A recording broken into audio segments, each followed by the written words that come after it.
जैसे आदमी मति करता है ऐसे गति को पाता है। मैं दुखी हूँ ऐसा एक 24 घंटे कोई विचार करे तो दुख के दरिया में डूब जाता है। मैं बीमार हूँ ऐसा भाव करे, मेरा कोई नहीं, मैं बीमार हूँ, तो वैसे ही हो जाता है। मैं बंधन में हूँ ऐसा चिंतन करे 24 घंटा तो पाएगा कह रहे बड़ी परेशानी। और मैं मुक्त हूँ इस प्रकार का भाव यदि दृढ़ कर दे तो मुक्त है। बंधन के भाव वाला बंध है, मुक्त के भाव वाला मुक्त है। ईसा के भाव वाला ईसा है, मोहम्मद के भाव वाला मोहम्मद का भक्त है, हिंदुत्व के भाव वाला हिंदू है, पारसी के भाव वाला पारसी है। सब भाव ही तो है। सारा विश्व भावना मात्र है, उसमें ठोस नहीं है, कोई सत्य है ऐसी बात नहीं। उसी परमात्मा की सत्ता से जो वृत्ति फुरती है और जैसे जैसी कल्पना होती है ऐसा सत्य हो भासता है। तो परमात्मा जो है शुद्ध है और उस शुद्ध परमात्मा में जो कलना हुई उस कलना से ही जगत भासता है। शुभ अशुभ, सत्य असत्य, ये कलना को जो मोड़ देता है वो साक्षात्कार कर लेता है। कलना को जो देख लेता है, कलना माना क्या? पूर्णा भावना। अब जब दुख आता है तो समझ लो कि दुख की भावना आई है। दुख तो कहीं है नहीं, दुख की भावना है। दुख कितना ही पड़े और तुम्हारा भाव नहीं उठता तो दुख नहीं डाले।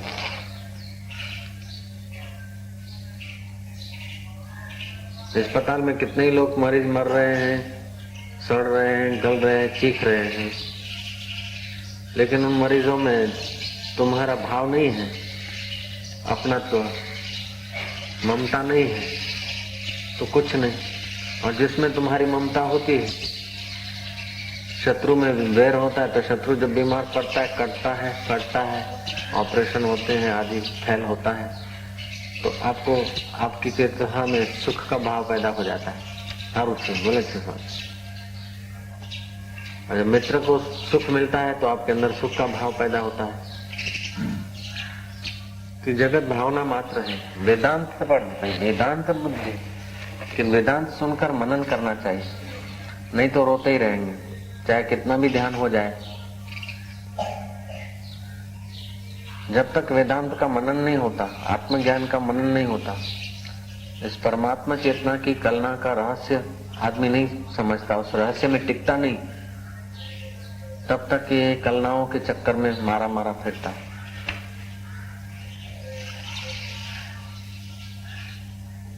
और ये कलनाएं मोह से, राग से, अविद्या से। अविद्या सारे दुखों का अनर्थ है। अविद्या जो विद्यमान है उस परमात्मा को न देखने दे और अविद्यमान में कलना पैदा हो जाए, इसका नाम अविद्या है।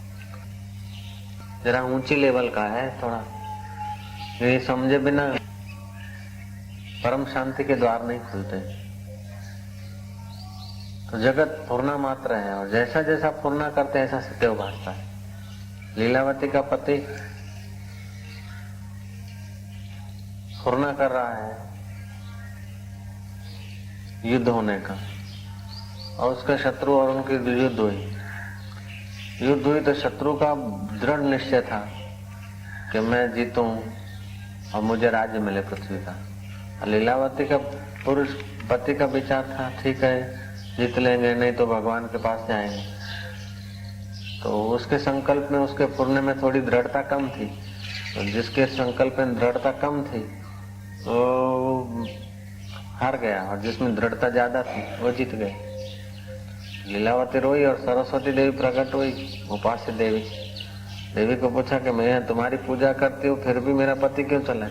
कि उसकी भावना ऐसी थी, शत्रु की अपेक्षा उसकी भावना यहाँ रहने की कम थी, शत्रु की ज्यादा थी, तो शत्रु जीत गया। और उसकी भावना लोकांतर में जाने की थी, मैं वहां जाऊंगा, ईश्वर के पास जाऊंगा। हार गया तो ईश्वर के पास जाऊंगा। वहां भी मेरे को सुख मिलेगा। तो अब देख मैं तेरे पति को दिखाता है। तो लीलावती का अंतवाहक शरीर लेकर सरस्वती आकाश में उड़ी और जहाँ उसका पति मरकर अपने भावना के अनुसार वहां भी वो देख रहा था। जैसे आप सपने में भावना के अनुसार राज्य देखते हैं, वजीर देखते हैं, तख्त देखते हैं, गादी नशीन अपने को देखते हैं जैसे सपने में, ऐसे ही लोकांतर में उसका पति भावना के बल से देख रहा था। अब लीलावती कहती है कि ये क्या बात है, मेरा पति इधर कैसे, और ये सब वजीर और उनके इधर उधर के जय घोष करने वाले। बोले सारा जगत भावना मात्र है। उस चेतन परमात्मा ने जैसे जैसे आदमी भावना करता मरने के बाद भी ऐसे ही दिखता है। एक माई जा रही थी, मस्त फकीर थी, ब्रह्मज्ञानी थी माई। एक हाथ में उसे पानी था, दूसरे हाथ में आग थी। पंडितों ने पूछा, मुल्ला मौलवियों ने, कि कहाँ जाती है? उसने कहा कि मैं जाती हूँ तुम्हारे स्वर्ग को आग लगाने, तुम्हारे बिस्त को आग लगाने जाती हूँ, और तुम्हारे दोजक को जरा पानी छांट के ठंडा बनाने जाती हूँ। बिस्त को आग लगाने जाती हूँ और दोजक को शीतल करने जाती हूँ। मतलब वो फकीर मस्त फकीर थे कि तुम्हारा भावना में ही बिस्त है और भावना में ही दोजक है, तो इन दोनों को, जो दोजक की भावना है, दुख की भावना है, उसको पानी डालकर हटाती हूँ, और जिसमें सुख की भावना है उसको आग लगा के पूरा कर देती हूँ। भावनाओं से हम भ्रमित हो रहे थे। मैं स्वर्ग में जाऊं, फिल्म में भी तो भावना होती है, तब मजा आता है। हा हा हा हा हा हा हा, भावना होती है तभी मजा आता है। दुराचार में भी जब कुभाव होता है तब मजा आता है, सदाचार में स्वभाव होता है तब मजा आता है, और मौन में भी, एकांत में भी जब समझ का भाव होता है तो एकांत में मजा आता है। पापी आदमी को मजा नहीं आएगा, ना समझ आदमी को मौन में मजा नहीं आएगा। शरीर से तो चुप रहेगा, फिर भी मन से तो चलता रहेगा। तो मन के चलन को जो देखता है उसका मन रुक जाता है। भोला बाबा कहते हैं, मन मार देता धीर सो भवबंध से छुट जाए। जो मन को मार देता है, मन के कल्पनाओं को, संकल्पों को हटा देता है, संकल्पों को देख के संकल्पों से अपना पिंड छुड़ा देता है, वो उतर जाता है। बाकी तो कोई ईसा की भावना से ईसा का भगत है, कोई राम की भावना से राम का भगत है, कोई देवी की भावना से देवी का भगत है, कोई झूलेलाल की भावना से झूलेलाल का भगत है, कोई विषयों की भावना से विषयों का भगत है। तो विषयों का भगत विषय होता है, पामरों का भगत पामर होता है, देवताओं का भगत देवताओं तक जाता है। भगवान की आकृति वाला भगत भगवान की आकृति जैसे उसमें जाते हैं लोकांतर में। लेकिन जो भगवान की असलियत को जानता है वो भगवान की असलियत में समा जाता है। पहले जिस प्रकार का आपको ज्ञान होता है, जिस प्रकार की भावना होती है, उसी प्रकार आप पहुंच जाते हैं। भावना हुई मोटेरा आने से तो कहाँ अपना वो मैसाणे से दूर गांव, कहाँ इधर। तो कलना जब संसार में होती है तो हम संसार में, जब दुख में होती है तो हम दुख में होते हैं। कलना जब रोग में होती है तो हम रोगी होते हैं। शरीर को रोग है और तुम्हारी कलना कुछ अच्छा चिंतन कर रही है तो आपको रोग का दुख नहीं होगा। राजेंद्र बाबू को फोड़ा हो गया था, राष्ट्रपति राजेंद्र बाबू। तो नस्तर रखने के लिए डॉक्टर आया, मैंने कहा कुछ इंजेक्शन मारे आप, ऐसा क्लोरोफॉर्म का कुछ उपयोग करे शरीर पर, आपको पेन होगा नहीं तो। राजेंद्र बाबू ने कहा ठीक है, ऑपरेशन करना है करो।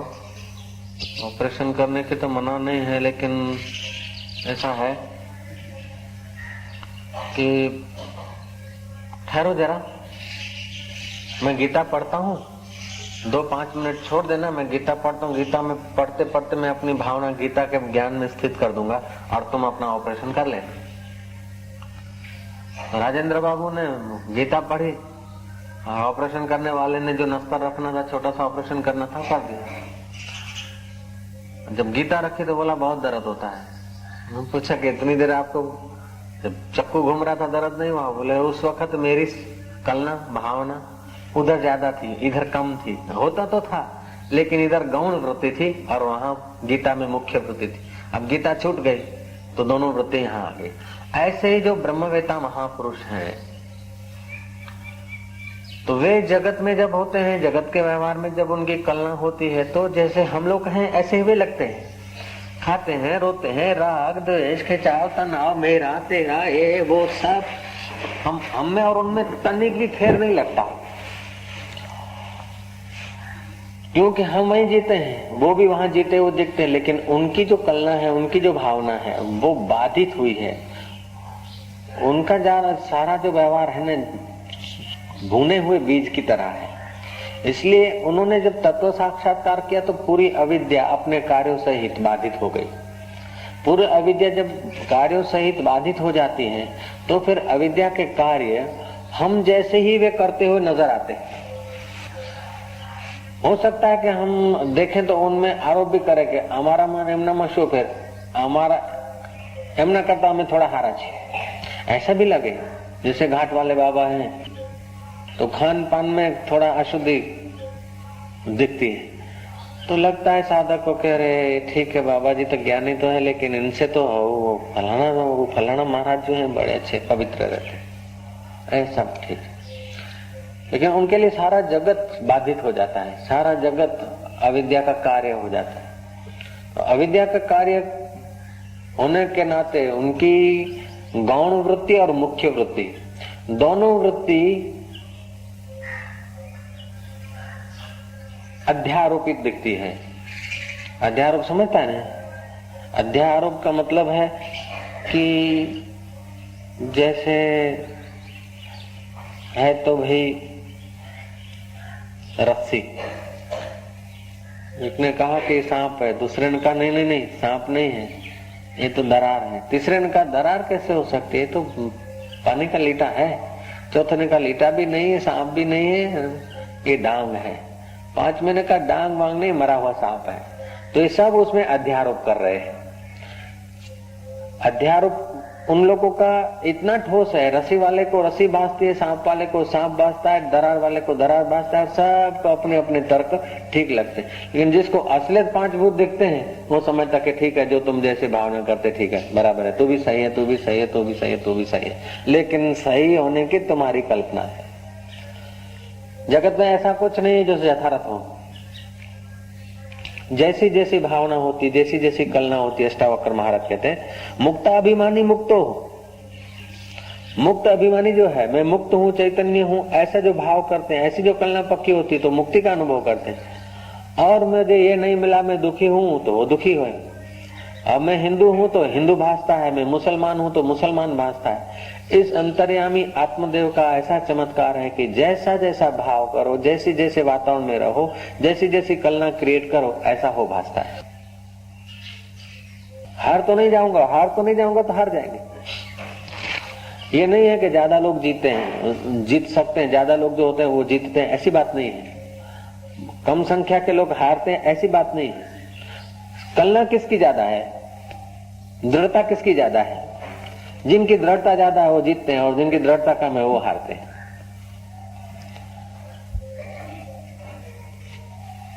सिकंदर के पास एक टैक्ट थी। जर्मनी के सड़कों पर लोग घूम रहे हैं, अपने आदमियों को भेजा कि देखो जवान कैसे घूम रहे हैं, इनकी रीढ़ की हड्डी जरा कड़ी है कि झुकी है, झुके हुए चलते हैं या मर्दानगी से चलते हैं, सर्वे करो। आदमी ने सर्वे किया, बोले आदमी थोड़े झुके हुए चलते हैं, बोले इनका जीतना सरल है, क्योंकि उनके कलना, उनका भाव दबा हुआ भाव है, आपड़ू काम नहीं, आपड़ू गजू नहीं।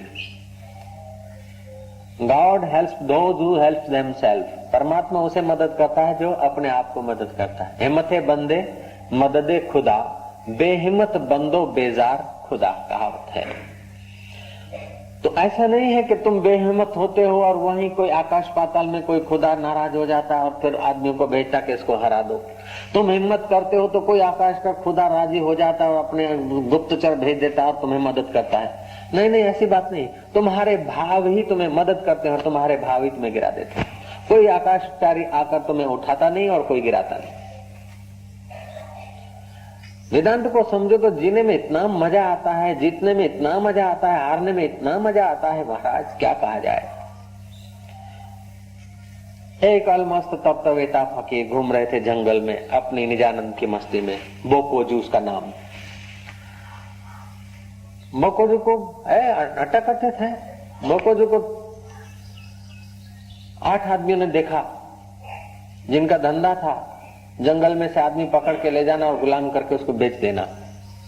मनुष्य अपहरण करते थे। बोकोजू को देख के वो डर गए। बोकोजू ने कहा, क्या बात है, मैं स्वयं निर्भय हूं, मेरे को देखकर भयभीत होने की क्या जरूरत है? आइए आइए, क्या काम है, कैसे आना हुआ? इधर मेरे तरफ आ रहे थे, मेरी नजर पड़ते ही आप पीछे आ गए, क्या बात है, आइए। उन्होंने कहा, हम आ नहीं सकते, हिम्मत नहीं होती, मुझसे तुम्हारे से डर लगता है। बोले, तुम 8 हो, मैं 1 हूं, मेरे पास हथियार भी नहीं है, क्यों डर रहे? डर लग रहा है क्या? बस तुम मारोगे तो नहीं? बोले, मारेंगे नहीं, आइए आइए। न हम मारते हैं न मार खाते हैं, बताओ आओ क्या बात है। आए। बोकोजू ने पूछा, कैसे है, क्या धंधा है, क्या करते हो, क्यों आए?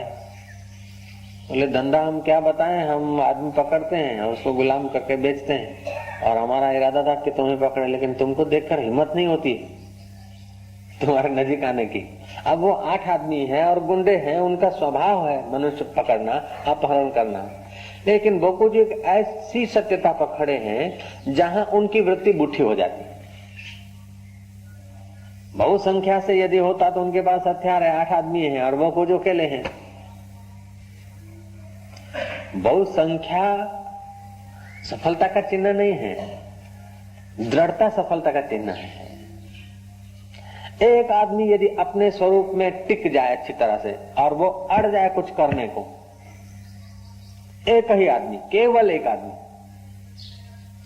2-4 नहीं, उसकी पार्टी के आदमी नहीं, 10-20 नहीं, एक ही व्यक्ति, केवल एक व्यक्ति, और जिसको सब लोग तिरस्कृत करते हैं, कोई उसको सहाय नहीं देता, ऐसा एक व्यक्ति यदि डट जाए अपने स्वरूप में तो समस्त ब्रह्मांड उसकी सहाय करने को बाध्य हो जाएगा।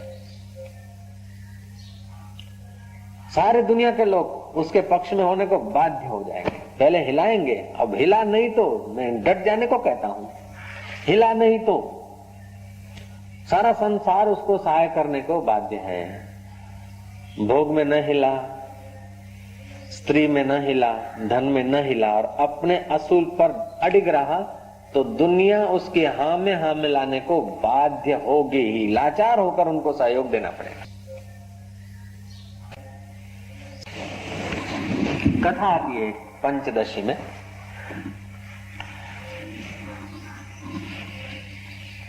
पानी के जलाशयों के किनारे पक्षियां घूमे करते, आप कहे टिटोरी होते करके घूम कबर नो टिटोड़ी, गुजराती में टिटोड़ी कहे, सिंधी में लाए हाथ में। रहते थे समुद्र किनारे, उनके बच्चे आने फूटने के थे अंडे। टिटोरे ने कहा, चलो अपने दूर आज निकल चलते। टिटोरी ने बोला, हमारे बच्चे को क्या होगा, ये समुद्र तो तूफाने चढ़ता है, उसको तो पता भी नहीं कि हमारे बच्चे कैसे घसीट ले जाए, तो ये बड़ा लुच्चा है। टिटोरा बोलता कि पगली, मेरे होते हुए और तो अपने बच्चे वो ले जाए, समुद्र और अपने बच्चे ले जाए, तो क्या नादानी की बात कहती है। बोले, आप क्या, ये तो इतना बड़ा विश्वास, इतना विश्वास। बोले, खबरदार चलो। कथा कहती है कि समुद्र का अभिमानी देव जो हंस रहा है कि ये टिटोरा को मेरे सामने टक्कर लेने की हिम्मत करता है, जानबूझ के उसके अंडे छुपा दिए। लौट के आए पति पत्नी, टिटोरी रोई, हाय हाय हाय हाय, मेरा तो विनाश हो गया, सब चला गया। बोले, रोने से क्या होता है, हाय हाय करने से क्या होता है, उसने ले लिए ना बच्चे अपने, अब मैं उसको खाली कर देता हूँ समुद्र को, बच्चे ले लूंगा, तो क्या डरती। तिनखा उठाया और भरा समुद्र में से, ऐसे चौंच में कैसे उठाया खारा पानी, तो तिनखे में समुद्र का पानी थोड़ा उठाया और दूर फेंक के आया। 2-4 बार किया। पत्नी कहती कि ऐसे भी कोई समुद्र सूख सकता है, आप क्या कर रहे हैं। बोले, तू मेरे संकल्प में आड़ मत दे, तू यदि मेरी अर्धांगिनी है तो मेरा सहयोग कर, और नहीं तो दूर भाग। 2-4 बार उलेटा, पत्नी चालू हो गई, पक्षी आए, घूमे, मजाक किया कि क्या करते पागल, कहाँ समुद्र, कहाँ तुम, जरा समझ के तो करो, अकलमंदी तो करो। बोले अकलमंदी यही है कि अपने संकल्प करो नहीं, और करो तो फिर हटो नहीं, यही अकलमंदी है, दूसरी कोई अकलमंदी नहीं है। चालू हो गए, पक्षी समझाने वाले उनको समझाता है कि तुम सहयोग करो तो ठीक है, नहीं तो फिर मेरा उत्साह क्यों तोड़ते हो। पक्षी लग गए 10-20 लग गए, तो फिर स्वाभाविक उत्साह के लिए 2-5 और भी लग गए, तो जो पक्षी गुजरते थे लगते गए। कथा कहती है आखिर में देव ऋषि वहां से निकले, देखा कि हजारों पक्षी बस समुद्र से चोंचे भर भर के उलेट रहे, समुद्र से भर भर के उलेट रहे। देव ऋषि नारद ने देखा कि बात क्या है, यहाँ का मुख्य कौन है तुम्हारे कार्यकर्ता। बोले कार्यकर्ता मुख्य वो है। नारद ने कहा क्या बात है। बोले ऐसे मेरे बच्चे इसने ले लिए, पहले तो पत्नी इनकार कर रही थी, पत्नी लगी, फिर दूसरे इतने हजारों आदमी लगे हैं, हजारों पक्षी हमारे लगे हैं, समुद्र को खाली करके ही छोड़ेंगे। नारद ने जरा बजाया कि भाई तुम जरा समझो, ये तुम्हारे बस की बात नहीं है, और आप क्या करते हैं, तुम्हारी चोंचों से कभी समुद्र खाली हुआ, जाने दो, तुम कहां और वो कहां।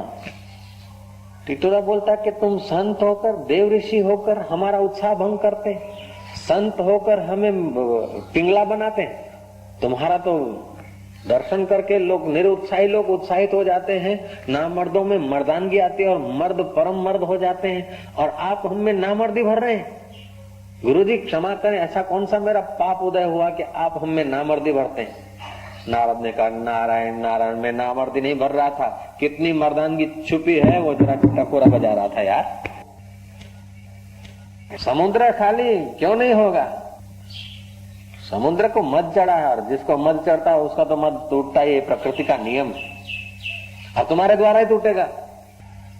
और इनके जो साथी थे उनको बोलने शाबाश है, लगे रहो, क्यों नहीं देगा बच्चे, दे के ही रहेगा, मेरा आशीर्वाद। नारद चले, घूमते घामते वैकुंठ पहुंच गए, और पक्षियों के राजा गरुड़, तुम यहाँ वैकुंठ में आराम कर रहे हो, और तुम्हारी जाति के लोग बेचारे चोंचे भर भर के थके जा रहे हैं, तुम्हारे जाति के पक्षी सब परेशान है, और तुम यहाँ आराम की नींद ले रहे हो। पक्षियों के सम्राट, पक्षियों के राजा, आज तुम्हारी पक्षियों की पूरी यूनियन परेशान, और आप इधर, तुम्हारे होते हुए और समुद्र उनसे ऐसा बेवफाई करे। गरुड़ ने कहा पता नहीं। बोले फिर आपको तो पता ही नहीं, आपको ख्याल रखना चाहिए। गरुड़ को भर दिया प्राण। गरुड़ बोलता है ऐसा, समुद्र को मत चढ़ा है, मेरे होते हुए समुद्र मेरे पक्षियों को परेशान करे, मैं विष्णु का आदमी हूं, गरुड़ के होते हुए हमारे पक्षियों का अपमान हो जाए, how can be that thing. राय घुमाए, पांख आए कुपित होकर, समुद्र देखता है कि अब गरुड़ आ गया है, अब तो काम गड़बड़ है। गरुड़ की आराधना किया और बच्चे लाके रख दिए। तब से आध्यात्मिक शास्त्रों में ये दृष्टांत लागू पड़ जाता कि जो साधक हैं, जो ईश्वर के रास्ते चलते हैं, उनको टिटोरे पक्षी का सामने दृष्टिकोण रखकर घर से कदम उठाने चाहिए। कदम एक पहले रखे नहीं, कायर आदमी तो ईश्वर के रास्ते चले नहीं, और जब एक कदम रख दिया तो पीछे हटे क्यों। हमें हटा सके ये जमाने में दम नहीं, हमसे जमाना है, जमाने से हम नहीं। जमाना जड़ है, हम चेतन है। जमाना परिवर्तनशील है और हमारा आत्मा शाश्वत है। शाश्वत के नाद के साथ परिवर्तन को अपना परिवर्तन करना ही पड़ेगा। Nothing is impossible, everything is possible. नहीं થાય, આપણું કામ નહીં, આપણું ગજુ નહીં, એ તો બાયલા વેળા જેના ચિત્તમાં હોય એ પોતાના ચિત્તની વૃત્તિઓ પોતે જ કાપતો છે। संकल्प विकल्प, एक संकल्प करे और दूसरे संकल्प से उसको काट देता है। हम करीशू, नहीं થાય तो शक्ति हणाई गई अपनी। ऐसे बद्ध का, जो अपने को बंधन में मानता है वो बद्ध है, जो अपने को मुक्त मानता है मुक्त है, जो अपने को हिंदू मानता है हिंदू है, वो मुसलमान मानता है मुसलमान। और यही कारण है कि मरने के बाद हिंदू को स्वर्ग दिखता है, मुसलमान को बिस्त दिखता है, हिंदू को नरक दिखता है और मुसलमान को दोजक दिखता है, हिंदू को अप्सराएं दिखती है और मुसलमान को हूरें दिखती है। तो जैसी जैसी इस चित्त संवित होती है, जैसा जैसा चित्त में इस आत्मदेव की सत्ता से पूर्ण दृढ़ होता है, ऐसा ऐसा जगत। जगत कैसा है? डोंट से अबाउट इट, इसके लिए कुछ मत कहो। जगत कैसा है कुछ मत कहो, देखने वाले का किस समय कैसा पूर्ण है, जगत ऐसा है। किसी ने भूत के दर्शन किए हैं, किसी ने रात को भूत देखा है, तो उसको झूठा मत मानो, क्योंकि उसने कल्पनाओं से सुना है और उसका मन, उसकी वृत्तियां नियंत्रण छोड़कर भूत की आकृति ले बैठी है। किसी ने रात को ईसा के दर्शन किए हैं, ईसा मर गए और बाद में उसको ईसा मिले हैं, तो सही कह रहा है। जो मर गए ईसा वो तो नहीं आया, लेकिन इसके मन में जो ईसा बैठ गया वो नियंत्रण खोलकर रात को खड़ा हो गया। किसी को कृष्ण दिख रहे हैं तो झूठ नहीं बोल रहा है। कृष्ण जो बंसीधर थे, जो मूर्ति दिखती है, वो मूर्ति तो अमूर्त में खो गई, लेकिन तुमने मूर्ति देख देख कर इस आत्मदेव की सत्ता से चित्त में मूर्ति फिट कर दी। तुमको वो कृष्ण मूर्ति मुस्कुराता हुआ, गुनगुनाता हुआ, गीत गाता हुआ नजदीक आता हुआ दिखेगा।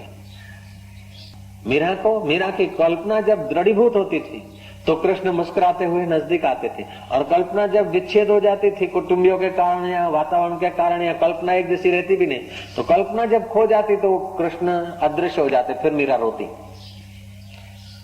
दर्शन दो घनश्याम, नाथ में दर्शन की प्यासी।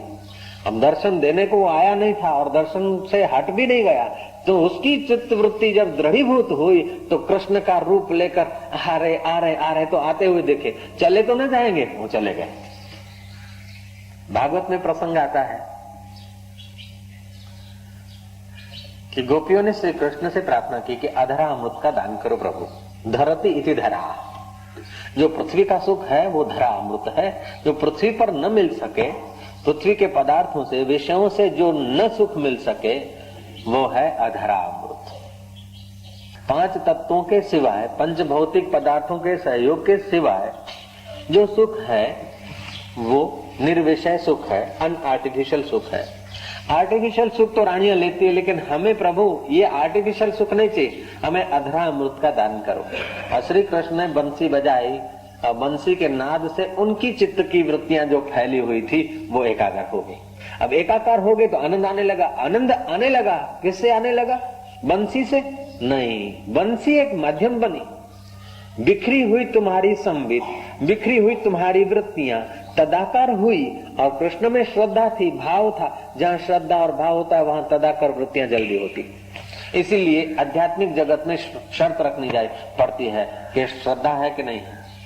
कितना समझदार हो, कितना विद्वान हो, कितना अकलमंद हो, और श्रद्धा नहीं है तो उसमें आनंद की वृत्ति उठेगी नहीं। बुद्धू है, अकल नहीं है, और श्रद्धा है तो आनंद ले लेगा, मजा ले लेगा। बुद्धू नहीं है, अकलमंद भी और श्रद्धा भी है, तो समझो उसने तो बस नैया उसकी किनारे लग सकती।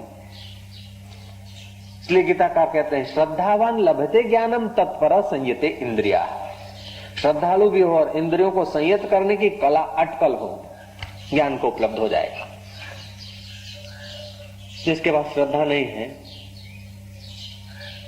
और सब कुछ है, श्रद्धा एक ऐसा सद्गुण है कि हजार हजार दुर्गुणों को ढक देता है, और अश्रद्धा एक ऐसा दुर्गुण है कि हजार हजार सद्गुणों को ढक देता है। इसलिए जो बड़े बड़े विद्वान हैं, बड़े बड़े समझदार हैं, वे लोग भीतर से बड़े परेशान हैं, अशांत हैं, और जो ना समझ है वे भी अशांत हैं, दुखी हैं। जिनके पास श्रद्धा है वे समझदार हैं तभी भी मजे में, और ना समझ है तो भी मजे में हैं। श्रद्धालु लोग बड़े मजे में देख गए। तो श्रद्धा एक ऐसी वृत्ति है जो तुम्हारी और वृत्तियों को काटने में बड़ा काम देती है। कृष्ण बजा रहे हैं बंसी, आहा आहा आहा आहा, मैं तारू मारू एनु तेनु बधु भुलाई लो। कृष्ण बंसी बजा रहे और हम सुनेंगे और फिर वहां पहुंचेंगे, कृष्ण के साथ रास करने का मौका मिलेगा। आहा, जिन ग्वाल और गोपियों में श्रद्धा थी, आहा थी, उनको वो बंसी सुनाई पड़ी। भागवत कहता है दूसरों को नहीं सुनाई पड़ी। कृष्ण ने कहा जो मेरे प्यारे होंगे, जो मेरे भक्त होंगे, जिनको बंसी सुनाई पड़ेगी वो आ जाएंगे। तो जिनमें श्रद्धा थी उनके ही कानों ने बंसी का नाद सुना, और जिनमें श्रद्धा नहीं थी उनको सुनाई नहीं पड़ा। अर्थात तुम्हारी श्रद्धा है तो वृत्ति गहराई से, तुम्हारी श्रद्धा होती है तुम्हारी प्रतिष्ठा में, तुम्हारी इज्जत आबरू में। जब इज्जत आबरू के खिलाफ होता है तो वहां खिलाफ न हो, इसलिए तुम्हारी वृत्ति बहुत जाती है। जैसा तुम निंदा को याद रखते हो, ऐसा यदि तुम सत्संग को याद रखो तो बेड़ा पार हो जाएगा।